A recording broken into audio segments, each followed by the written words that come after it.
அடுத்த வரி என்ன சொல்லுதுன்னா, எதிர்த்து வந்த ஜலப்பிரவாகம் அணுகிட விடவில்லையே. அவன் யோசிப்பு காலத்துல ஒரு பெரிய பஞ்சம், சாப்பிட சாப்பாடு இல்லை. அவன் தேசத்துக்கு ஒரு பெரிய பஞ்சங்க. ஆனா பாருங்க, அங்க இருக்கிற பார்வோன் ராஜாக்கு என்ன பண்ணணும்னு தெரியல. அந்த சொப்பனத்துக்கான அர்த்தம் கூட என்னன்னு தெரியல. அவன் அவர் ஒரு பெரிய கிங்கு, அந்த சொப்பனத்துக்கு என்ன அர்த்தம் தெரியல. ஆனா ஆண்டவர் என்ன பண்றாருன்னா, சிறைச்சாலையில தாடி வளர்ந்துட்டு பழைய அழுக்கான ட்ரெஸ் போட்டு ஒரு வாலிபனை என்ன பண்றாருன்னா ஆண்டவர் சிறைச்சாலையில இருந்து கூப்பிட சொல்றாரு.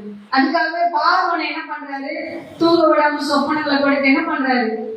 அங்க என்ன நடக்குதுன்னா, யோசேப்பு உயர்த்தணுன்றதுக்காக ஆண்டவர் என்ன பண்றாரு, பார்வோன் கிட்ட என்ன பண்றாரு, சொப்பனத்தை கொடுத்து எழுப்புறாரு.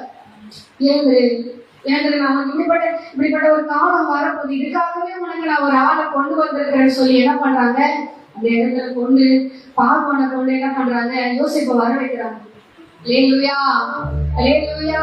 அப்ப அங்க என்ன நடக்குதுன்னா, பார்வோனுக்கு ஒரு பெரிய பஞ்சம். அந்த இடத்துல சிறுமைப்பட்டு கிடந்த அந்த யோசிப்பை கொண்டு என்ன பண்ண போறாருன்னா, அந்த பஞ்சத்தை ஆண்டவர் நிறைவேற்ற போறாரு. இதுதான் தரிசனம் நிறைவேறுகிற காலம். அல்லேலூயா. இதுவரைக்கும் கர்த்தர் ஒரு பஞ்ச காலத்துல உன்னை நடத்தி வந்திருக்கலாம், ஒரு சிறுமைப்பட்ட சூழ்நிலையில உன்னை கர்த்தர் நடத்தி வந்திருக்கலாம். ஆனா என்ன ஒரு முடிவுனா, இந்த இடத்துல பார்வோனுக்கு ஒரு பஞ்சம், இந்த இடத்துல யோசேப்புக்கு தரிசனம் நிறைவேறணும். அந்த கட்டத்துக்கு நேராக கொண்டு வந்த ஆண்டவர் என்ன பண்றாருன்னா, ரெண்டு பேரையும் சந்திக்க வைக்கிறாரு. அல்லேலூயா. இங்க பாருங்க, ராஜாவால முடியாத காரியம் ஒரு சின்ன ஒரு இளம் வாலிபனை கொண்டு தேசத்தினுடைய பஞ்சத்தை முடிவுக்கு கொண்டு வர்றாரு. அல்லேலூயா. அப்ப பாருங்க, அப்பதான் நான் நினைக்கிறேன் என்னன்னா, பார்வோனும் யோசித்து சேர்ந்தே பாடியிருப்பாங்கன்னு நினைக்கிறேன். அல்லேலூயா. என்ன அப்படின்னா, எதிர்த்து வந்த ஜலப்பிரவாகம் அணுகிட விடவில்லையே, துரத்தி வந்த ஜனக்கூட்டங்கள் அழித்திட விடவில்லையே. அவர் இன்னும் ஒரு ஆளை எது சொல்லுதுன்னா, இஸ்ரவேல் ஜனங்களை என்ன பண்றாங்கன்னா, மோசே வனாந்தரத்துல என்ன பண்றாங்க, நடத்தி கொண்டு வராங்க. பின்னாடி என்ன பண்றாங்க, யாரு என்ன பண்றாங்க, எகிப்து ராஜா என்ன பண்றாரு, அழிக்கிறதுக்கு பின்னாடியே துரத்திட்டு வராங்க. துரத்திட்டு வரும்போது அங்க என்ன நடக்குதுன்னா, முன்னாடி ஒரு பெரிய ஒரு போராட்டம், செங்கடல். எப்படா போறதுன்னு தெரியல.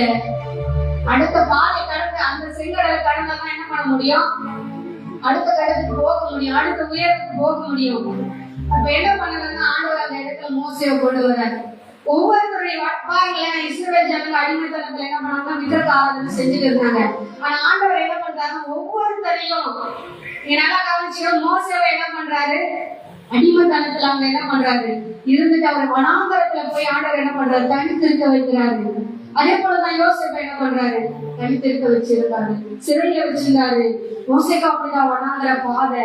இப்ப ஒவ்வொருத்தர் மேலையும் கர்த்தர் என்ன பண்றாருன்னா, ஒரு தரிசனத்தை வச்சு ஆண்டவர் என்ன பண்றாரு, அந்த நிறைவுக்கு கொண்டு வர, இந்த முடிவுக்கு கொண்டு வர. இருக்கிற ஒவ்வொருத்தருடைய வாழ்க்கையும் அப்படிதான். ஒவ்வொரு ஆண்டவருடைய பிள்ளைகளுடைய வாழ்க்கையில கர்த்தர் எப்படி இடைப்படுறாருன்னா, மேல ஒரு திட்டத்தை முதலாவது வச்சிருவார், அதை சொல்லிடுவார். அப்ப அங்க என்ன நடக்கும்னா, அதை நிறைவுக்கு கொண்டு வர, அதுக்கு நடுவில் ஆண்டவர் சொன்னதுக்கு நடக்காததுக்கு எதுவுமே சம்மந்தம் இருக்காது. ஏலுயா. எனக்கெல்லாம் நான் ஒரு முறை மீட்டிங் நான் போகும்போது எனக்கு சொன்னாங்க, ஆண்டவர் ஒரு பெரிய அழைப்பு வச்சிருக்காருன்னு சொன்னாங்க. ஆனா எனக்கு என்னடா இது, ஆண்டவர் சொன்னதுக்கு நான் இப்ப இருக்கிற சுச்சுவேஷனுக்கு எனக்கு ஒண்ணுமே புரியலையே, ஆண்டவர் என்ன கைவிட்டாரு அப்படின்லாம் நான் என்ன பண்ணேன், ரொம்ப நான் ஆண்டவர் கிட்ட நான் முறுமுறுத்து அழுத காலங்கள், மனம் வருந்தி அழுத காலங்கள்லாம் உண்டு. ஆமென். அப்போ என்னன்னா, ஆண்டவர் என்ன பண்றாரு, மோசே மறுபடியும் என்ன பண்றாரு கொண்டு வராரு எகிப்துக்கு. கொண்டு வந்து என்ன பண்றாருன்னா, ஜனங்களை சந்திக்க வைக்கிறாரு, பார்க்க வைக்கிறாரு, அவங்க கூட பேச வைக்கிறாரு. இப்போ விஷயம் என்னன்னா, ஜனங்களை கொண்டு போறாங்க. பின்னாடி யாரும் துரத்துறாங்கன்னா, மறுபடியும் அடிமைப்படுத்தி வச்சிருந்த ஆட்களை என்ன பண்றாங்க, துரத்துறாங்க. கவனமா கவனிங்க, துரத்துறாங்க. அங்க என்ன நடக்குதுன்னா, ஆண்டவர் மோசே நீ பேசினாதான் நான் என்ன பண்ணுவேன், புரியுதா, நான் சொல்றவங்க எல்லாருக்கும் புரியுதா, போன் யூஸ் பண்ணக்கூடாது, போன் யாரும் யூஸ் பண்ணக்கூடாது, சரிங்களா? நான் சொல்றதை நீங்க கவனமா கவனிச்சாதான் உங்களுடைய வாழ்க்கையினுடைய திட்டத்தை என்ன பண்ண முடியும், திட்டத்தை நீங்க புரிஞ்சு கொள்ள முடியும். நல்லா கவனமா நீங்க விட்டுட்டீங்கன்னா உங்களுக்கான அழைப்பை யாராச்சும் சொல்லுவாங்கன்னு தெரியாது, தரிசனத்தினுடைய வேலை யாராச்சும் உங்களுக்கு சொல்லி கொடுப்பாங்கன்னு தெரியாது. நீங்க கவனமா கவனிக்கணும். அல்லேலூயா. மோசே நீ பேசினா மட்டும்தான் நான் என்ன பண்ணுவேன், அந்த செங்கடலை பிளக்க செய்யும். ஏலுயா ஆரோன தானே மோசைக்கு வாய் திக்குவாய். ஆரோன நல்லா பேசுறாரு. ஆண்டவர் என்ன சொல்றாரு? மோசே நீ தேவனா இருப்ப. ஆரோன் உனக்கு என்ன பண்ணுவான்? அவனுக்கு ஹெல்ப்ஃபுல்லா தான் இருப்பான். பேசுறோம், அவனுக்காக வேணா பேசுறோம். ஆனா நீ தான் என்ன பண்ண போற? செங்கடலை பிளக்க போற. அந்த ஜனங்களை எனக்காக கொண்டு வர போறேன்னு சொல்லி ஆண்டவர் என்ன பண்ணாரு? மோசே மேல ஒரு திட்டத்தை வச்சிருந்தாரு. ஏலுயா அதுதான் அப்போ வழியில பாடுறாங்க பாருங்க. எதிர்த்து வந்த ஜலப்பிரவாகம் அணுகிட விடவில்லையே, துரத்தி வந்த ஜனக்கூட்டம் அழித்திட விடவில்லையே என்று சொல்லி பாடுறாங்க. நம்ம எல்லாரும் சேர்ந்து பாடுவோமா? எல்லாரும் சேர்ந்து